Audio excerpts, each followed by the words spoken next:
Salut les randonneurs, ici Manu d'Illico Rando. Aujourd'hui, on va causer balade et randonnée en forêt. Ouais, je sais, ça a l'air aussi excitant qu'un documentaire animalier sur les limaces. Mais figurez-vous que c'est vachement bon pour la santé. Alors on s'accroche, on met ses meilleures chaussures et c'est parti. Des chercheurs de l'université de Chicago, qui avaient probablement trop sniffé de sève, ont planté 10 arbres dans un quartier. Résultat, les habitants se sentaient rajeunir de 7 ans. Bon ok, ils avaient peut-être moins de rides à force de se prendre des branches dans la tronche, mais n'empêche, ça vous donne pas envie d'aller faire un câlin à un gros chêne? Pendant une balade en forêt, ton système nerveux parasympathique est activé. En gros, c'est le mode tranquille et mille de ton corps. Ton cœur ralentit, ta respiration se calme et ta digestion ronronne. T'as plus qu'à espérer de ne pas tomber sur un ours qui a faim. Si tu as envie de plus de conseils foireux pour tes randonnées, abonne-toi illico à Illico Rando. Bon, on va être un peu plus sérieux 2 minutes. Il y a quand même quelques mises en garde avant de partir en forêt. Surtout depuis la loi du 2 février 2023.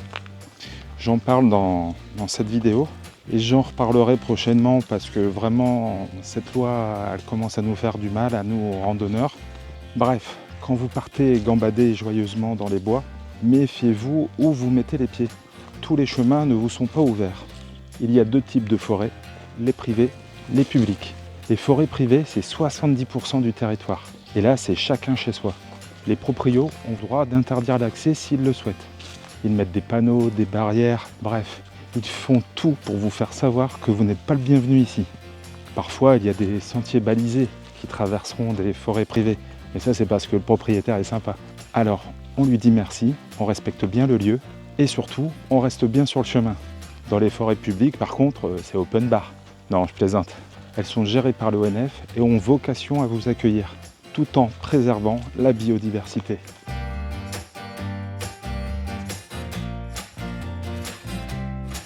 Néanmoins, l'ONF, ponctuellement ou non, peut vous interdire l'accès à certains secteurs pour des raisons de sécurité ou de gestion forestière. Genre, s'il y a une coupe de bois en cours, mieux vaut éviter le secteur si tu n'as pas envie de te prendre un tronc d'arbre dans la tronche. Et puis, ne crois pas que tu es tout seul dans une forêt. Il faut se méfier des autres usagers. Entre les vététistes qui déboulent et les cavaliers qui galopent, reste sur tes gardes. La forêt, c'est un peu la jungle.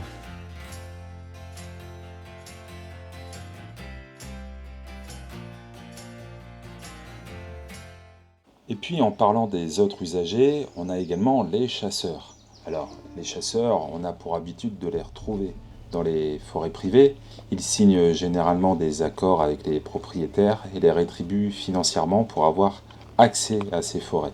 En forêt privée, il n'y a pas toujours de panneaux qui indiquent la présence des chasseurs, donc bien faire attention lorsque vous vous y aventurez.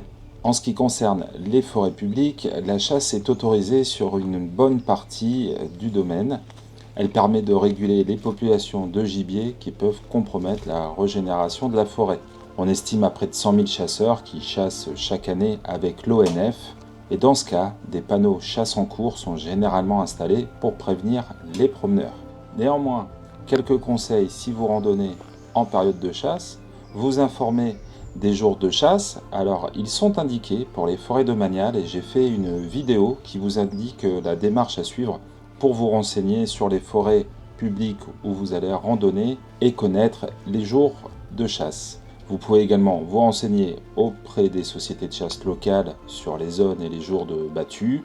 Il existe localement des applications comme Jour de chasse ou Chasse Éco, mais ça c'est vraiment très local. Néanmoins, ces applications vous informent en temps réel. Ensuite, bien évidemment, restez sur les sentiers balisés, évitez les zones de battues signalées, porter des couleurs vives, faire du bruit pour signaler sa présence et privilégier les balades en pleine journée, évitez l'aube et le crépuscule.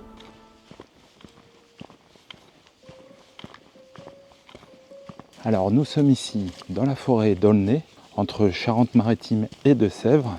Forêt d'Aulnay qui est en fait une forêt vestige de l'ancienne et gigantesque forêt d'Argenson qui à l'époque délimitait les territoires Picton et Santon. Alors Picton pour pour ce qui est devenu Poitiers plus tard, et Santon pour Saintes.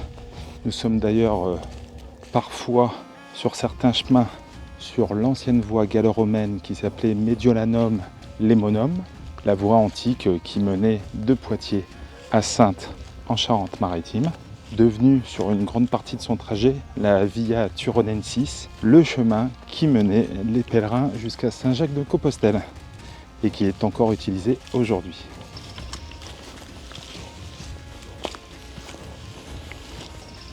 Voici maintenant les 10 bonnes raisons pour vous balader en forêt.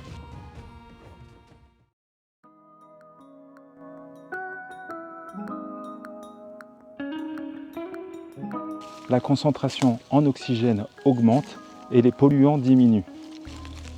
Alors respirez à plein poumon.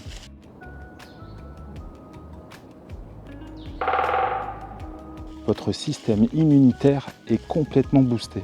Les arbres dégagent des substances appelées terpènes qui dopent vos défenses immunitaires. C'est prouvé scientifiquement. 2 jours par mois de balade en forêt et vous devenez increvable.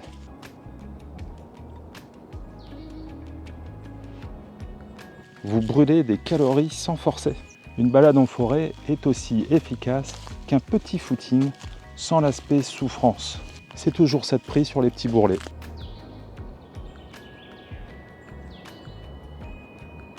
En forêt, oubliez les bruits de la ville, place au chant des oiseaux et au bruissement des feuilles. Une vraie thérapie anti-stress.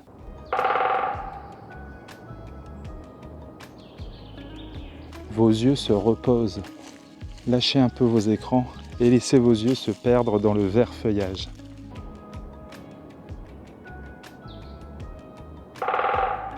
Votre concentration s'améliore. Loin des stimuli incessants de la vie urbaine, votre cerveau peut enfin souffler et se ressourcer. Vous serez plus efficace au boulot après une petite marche dans les bois.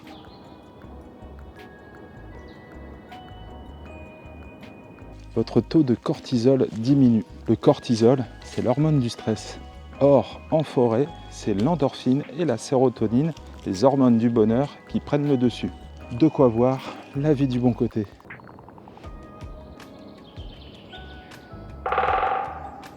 Vous vous sentez apaisé. L'atmosphère de la forêt est profondément relaxante. Lumière tamisée, odeur boisée, doux bruit de la forêt, un vrai cocon de bien-être.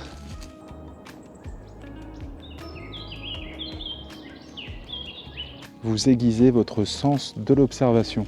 En portant votre attention sur les petits détails de la forêt, vous développez votre capacité à être attentif et présent à votre environnement. Une qualité rare de nos jours.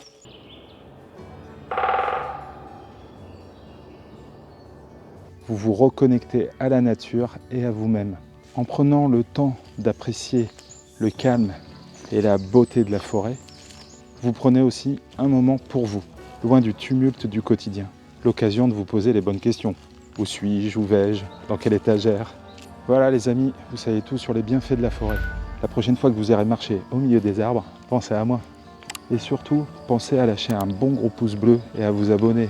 Je vous dis à mardi prochain. Prenez bien soin de vous sur les chemins. Ciao!